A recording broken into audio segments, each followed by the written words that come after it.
In July of 1971, I saw Guru for the first time. And shortly after, I was accepted as a disciple. Where did you see Guru? It was at a concert meditation in Manhattan, Columbia College. Were you consciously seeking at that time?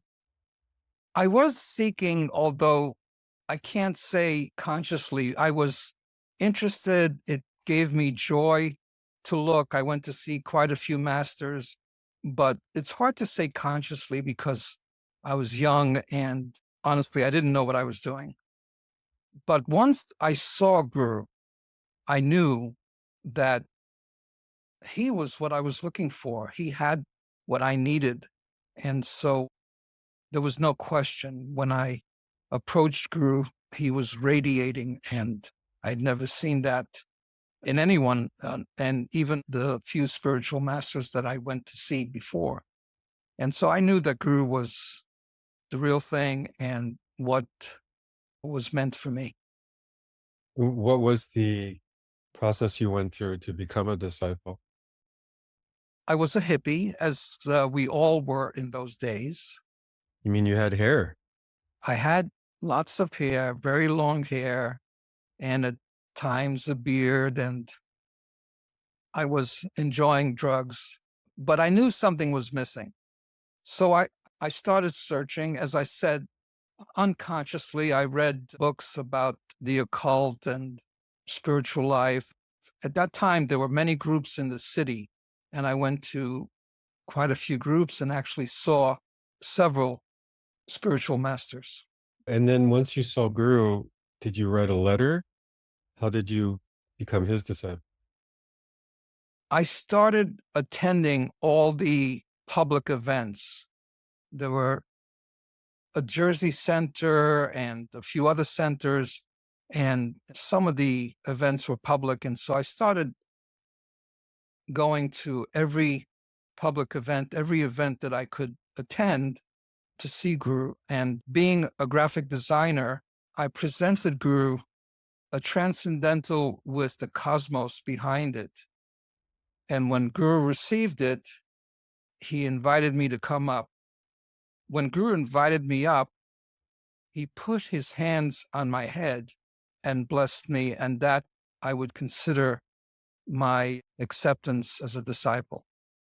In those days, Guru would bless people directly by putting his hands on their heads much, much more often than he did in later years.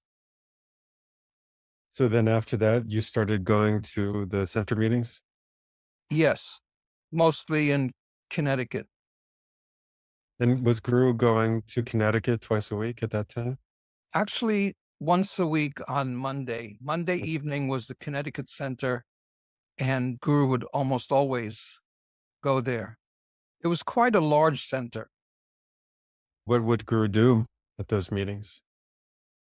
There would be meditations, occasional talks, some singing. It was a fairly small space. It was the basement of Akuti's house. And, prasad, if I remember, on rare occasions, something would be shown, but not that often. It was mostly meditation and Guru speaking, reading certain things, poems, other things, and occasional groups or people performing.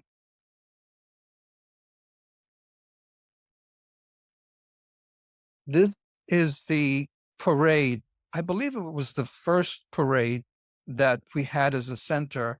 That's the Connecticut Center float, which I was responsible for. I designed it and helped to build it with the Connecticut disciples. This is a picture of Guru on the New York subway. The series of pictures that I took of Guru on the subway are the only known pictures of Guru on the subway, although he used to take it when he was younger, going to work at the consulate. We were on the center bus going to Manhattan for a meditation. We were on the bus going to the concert, and the bus broke down. And so we all jumped on the subway and took the subway into Manhattan. And that's when I took these pictures. That's Tanima reading over Guru's shoulder, and that's Ranjana in the background, and next to Guru is Sanatan.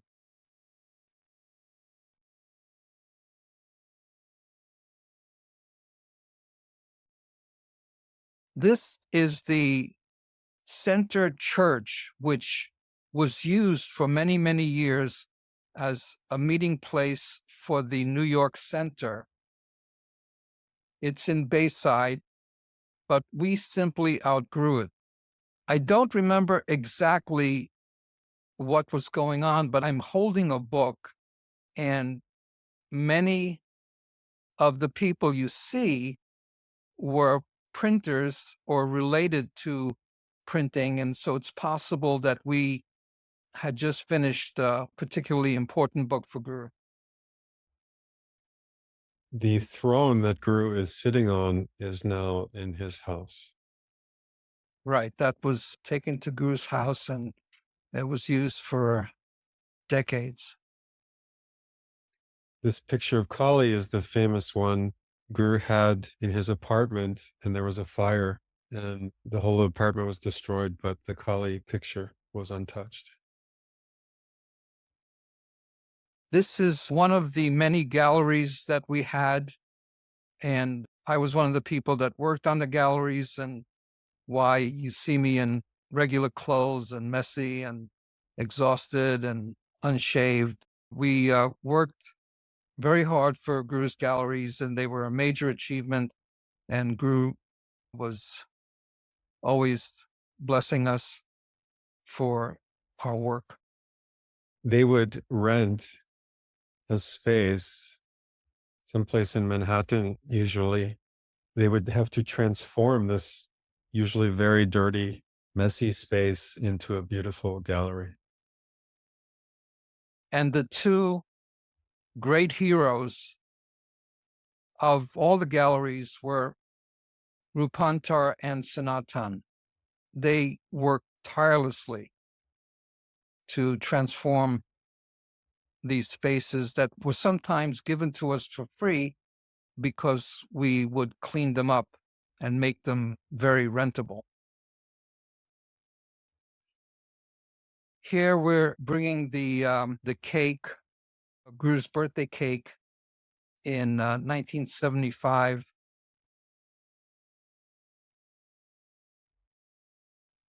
This is a photo I took in 1976 at the Montreal Olympics. In between events, Guru would have different things to give us joy, and this is Dadabir and Harit arm wrestling. And this was taken on a trip to Florida. It's Disney World. This was 1977. What did you do there? I believe I went on a few rides, but I honestly don't remember. This is a soccer game, a game that we went to when Pele, the great soccer player Pele, was playing, and the whole center went to see Pele. Guru was avid soccer player in his youth and was captain of the team for many years, the ashram team. And so he loved soccer, and Pele was, of course, the greatest soccer player. And so we went to see him, and the stadium honored us. This was also in 1977. This is taken at that match with obviously Ranjana enjoying. And the great Pele. As a graphic designer, I was given the honor of stretching many of Guru's canvases. and all of the very large ones. This appears to be one of the large ones, and I was helping set up the paints, although most of the paint setup and the brushes, all those wonderful creative brushes that Guru used, were prepared by Sanatan. Can you explain the process of stretching for those who don't know? For the large ones, we would build the frame, then we would protect the canvas by putting down cloth or saris on the floor and rolling out the canvas. The canvas would be laid down on the floor, protected by cloth or saris, and then the frame would be placed on it, on the floor, and then we would start stretching the material and stapling all around. Once it was stapled all around, we would stand it up and then paint it with white gesso, the primer for the painting. And miraculously, the gesso would seem to dry right before Guru started. One of the many, countless blessings and prasad, this was at Vishma Press, a small printing shop where I helped. At this time, you were working at the UN, right? On and off at the UN, yes. Before I started at the UN, I was helping at Vishma Press, and during my 2 years at the UN, occasionally I would be helping at Vishma Press. At that time, the books were printed at Agni Press, but the center needed many, many other smaller things, printed posters, flyers. And so Vishma Press provided that service, as well as being a commercial printer. A typical event at PS 86, you see us in our guard uniforms, and many of the boys were assigned to be guards, and we had numbers. I think Savisachi was number 1, and you're seeing Shurashri and Kanan. I'm fairly certain that this is one of the performances by the Immortal Singers. The Immortal Singers was the only group that Guru personally tested. We had to perform for Guru personally to get into this group. Guru would play a little tune, and we would have to sing it. And if we sang it well, if we did good, we were out. If we sang it very badly, we were in.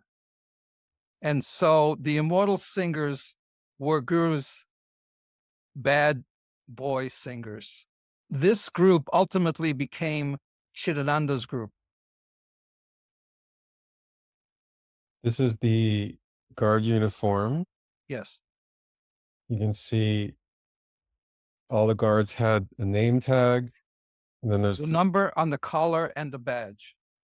I think on the left is SCC, right?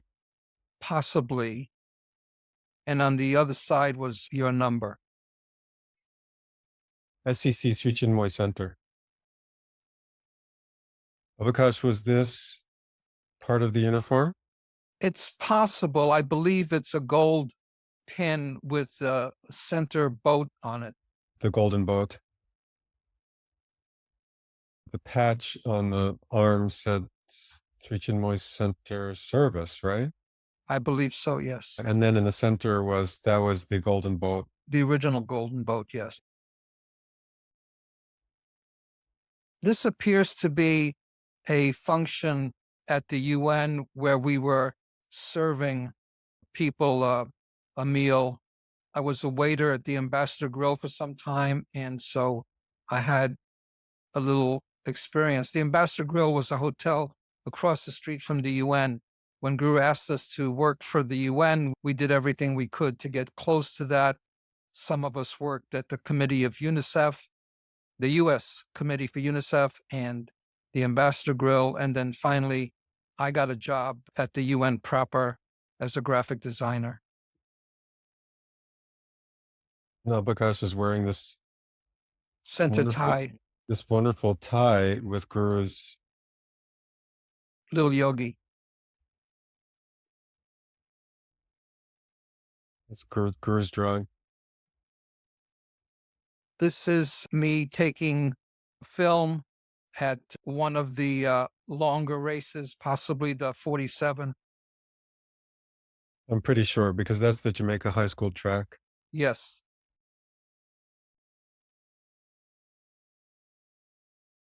In the early days, Circus was very important. We had 2 practices a week where Guru attended, and it was compulsory for people under 50 years to perform in some way in the circus. How did you become interested in fire eating? Well, as I said, circus was very big at the time. I started out in the karate act and then in a clown act. And then I came across fire eating. And over the years, I developed it into one of the prominent acts of the circus. I'm going to share the topmost secret of fire eating. Don't scream when you burn yourself. So you were saying that at some point fire eating was banned. Yes, there was a big fire in a club in the city and many people died. And so they became very sensitive to having fire in public places. And if we had performed without permission, we would never get that school again. And if we asked for permission, we wouldn't get it. So I started doing a weightlifting act. When I could no longer do the fire eating act because of regulations, I started doing a weightlifting act, and this is one of the performances. 1989 at Circus. How many pounds was this? I believe this was 123, the maximum for a one-arm press that I performed. This is a cover of one of the self-transcendence fragrance sports magazine that we produced for some years. Guru asked you to start this, right? Yes. And Guru gave us the name, and he wrote it out, as you see there on the cover.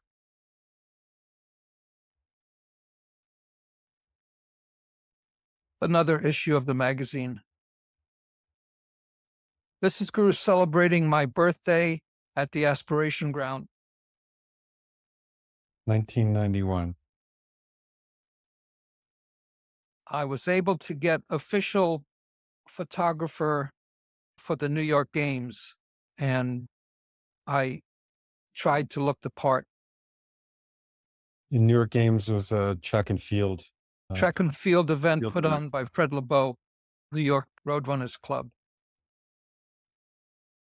And this is Guru having a private meeting with Mahashamrat. You remain very good friends with Mahashamrat and Baba Tarini. How did that begin? After some time, I became Mahashamrat's driver. So when he came to New York, I would pick him up at the airport, take him to functions, just to be there whenever he needed someone to drive him to the events. Whatever he needed, I was there. And we developed a mutual admiration. For some reason, he likes me. And of course, I like him. I respect him, honor him. He is a great human being. And like I said, for some reason, he likes me. This is Mahashamrat training Guru at the Aspiration Ground.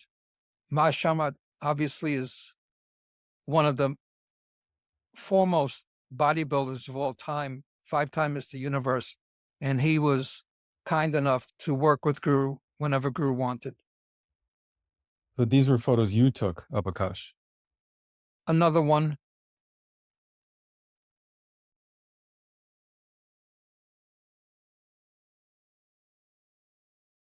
What are they going over? A training program? It could be that. I really don't know.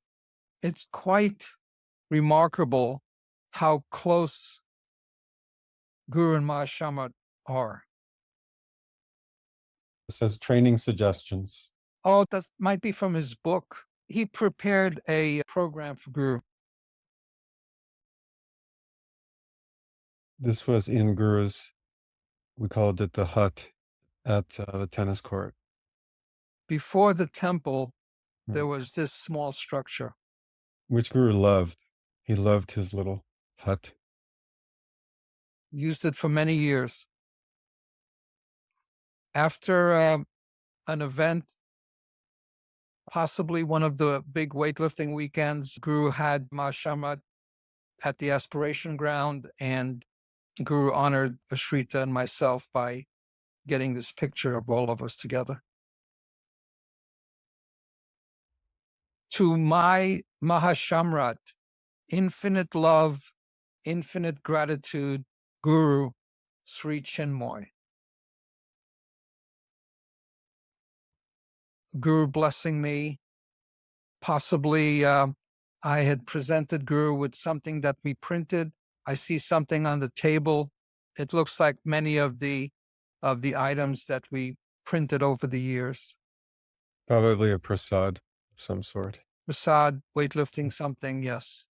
Yes, very often in New York for prasad, we would get, if Guru had done some kind of achievement, Abakash would print, you see like this printed piece here with 3 photos.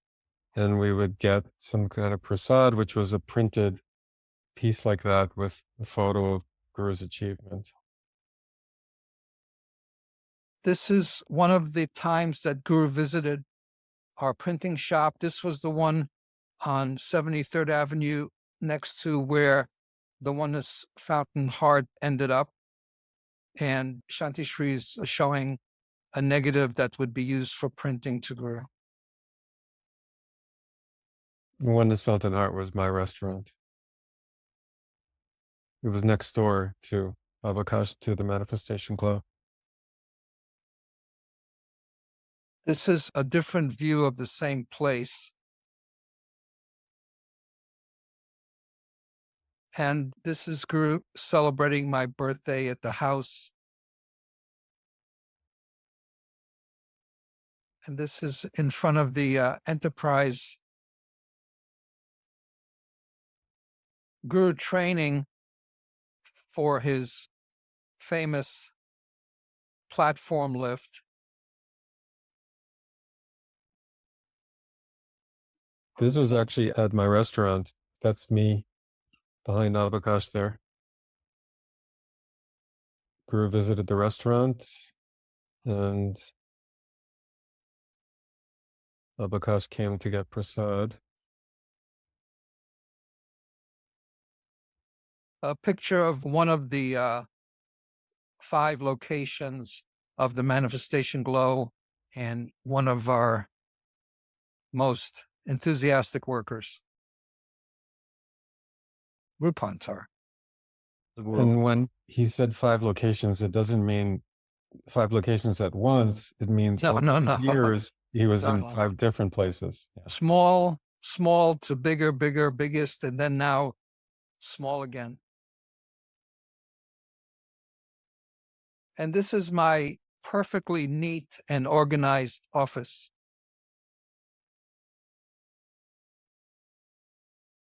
We printed this for Guru. It could be a New Year's message, I'm not sure.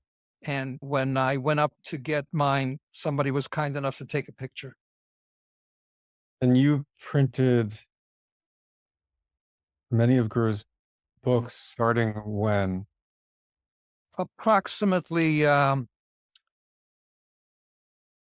mid-90s. Yes, starting the mid-90s, you started printing Guru's books. Yes. And at times we were doing 1, even 2 books a week.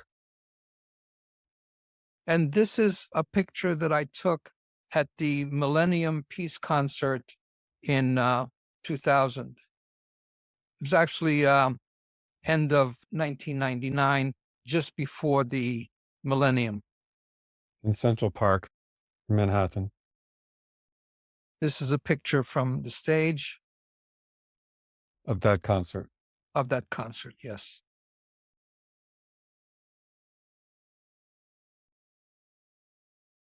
Another cover of the sports magazine. It's really hard looking at a photo like this to appreciate just how much weight Guru is lifting. 700 pounds it's 317 kilos. It's as if Guru is lifting a refrigerator with each hand. A big kitchen refrigerator in each hand. This is Wayne D'Amelia, the top promoter of bodybuilding in the world. He used to promote the Mr. Olympia, Miss Olympia, the Night of Champions. And to the right is Mike Katz, one of the legends of the bodybuilding world. At one time, Guru said that I was the bridge between the bodybuilding world and him. I still talk to Wayne regularly, and of course, Mahashamrat, and recently spoke to Mike Katz. He was in the famous movie with Arnold called Pumping Iron.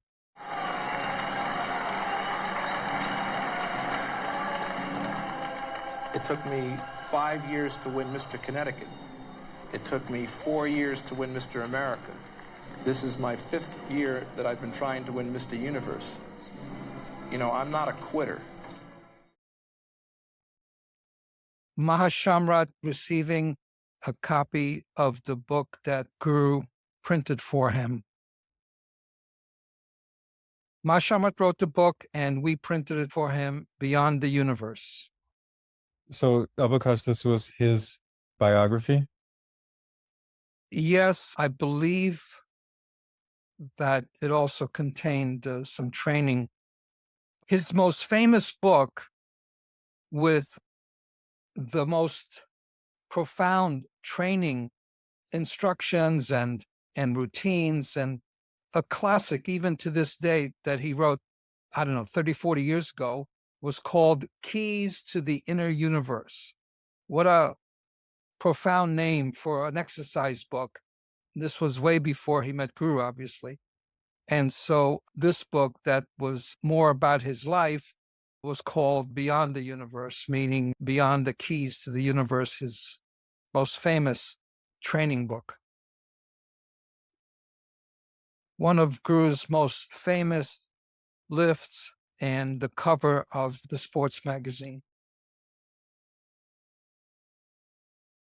Guru honoring Mahashamrat, and we were honored to be included. This was April 13th, 2004. And I'm sorry, I should have mentioned Baba Tarini, honoring Mahashamrat and Baba Tarini.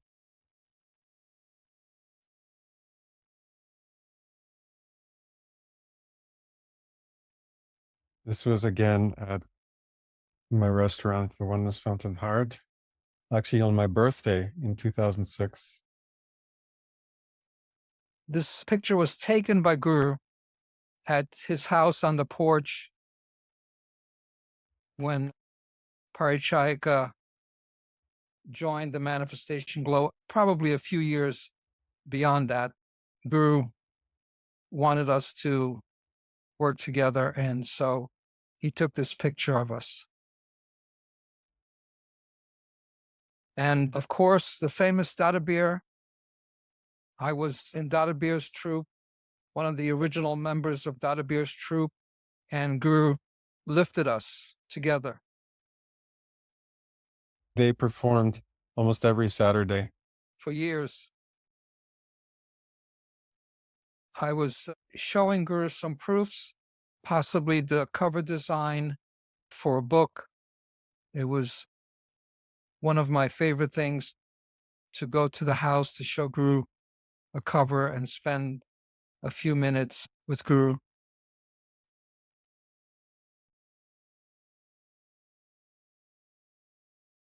Tell me the best play you did at Aspiration Ground. Well, we did many plays in front of Guru. I played his father in one, and I played an avatar in another.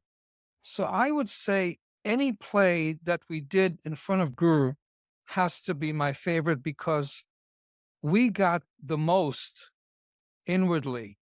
It's not what we did, it's what Guru did for us inwardly during that time. So that would be my favorite play. How many books are you printing now these days? We do special books now. Occasionally, there would be a big, important book. We just did one for Guru's 50th anniversary at the United Nations. Big book with so many important people. It's unbelievable how many people Guru profoundly influenced. Very famous people, so many politicians, presidents, athletes, Nobel Prize winners. It's just astounding how many comments there are in that book about Guru and how important he was to all these important people. Can you tell us about the time when Guru gave you your name and tell us about your name? It's quite interesting because my father had just passed away. And I believe it was a few days after, possibly even the day that he was buried, that Guru invited me to the house and offered me my name. At the same time as my dear friend Pradhan, he got his name that same time, and his mother had just recently passed. In 1971, that was the first time that Pradhan had seen Guru. So we came to Guru at the same time, and we got our names at the same time. What year was it? The year I got my name? Yeah. Okay, you're going to embarrass me. I believe it was 85.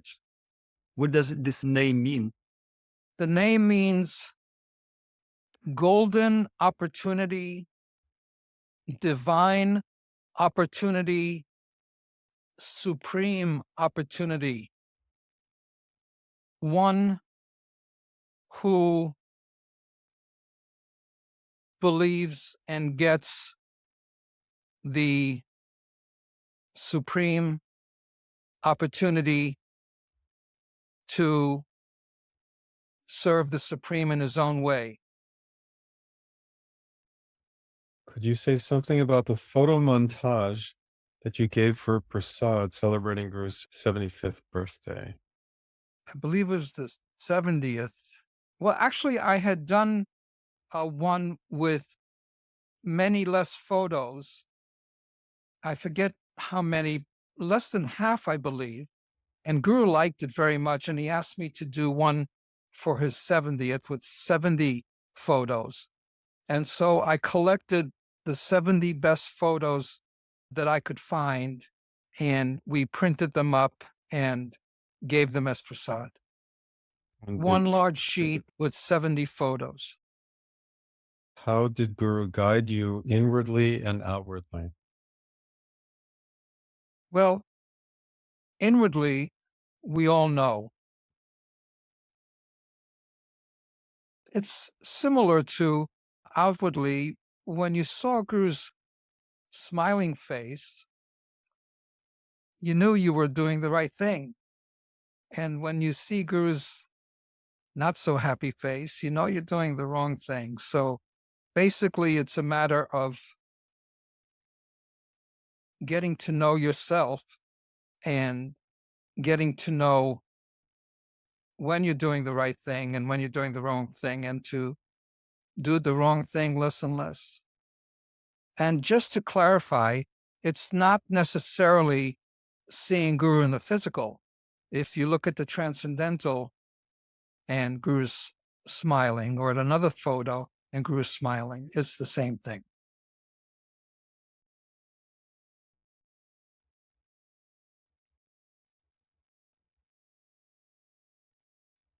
Thank you, everyone, for this golden opportunity.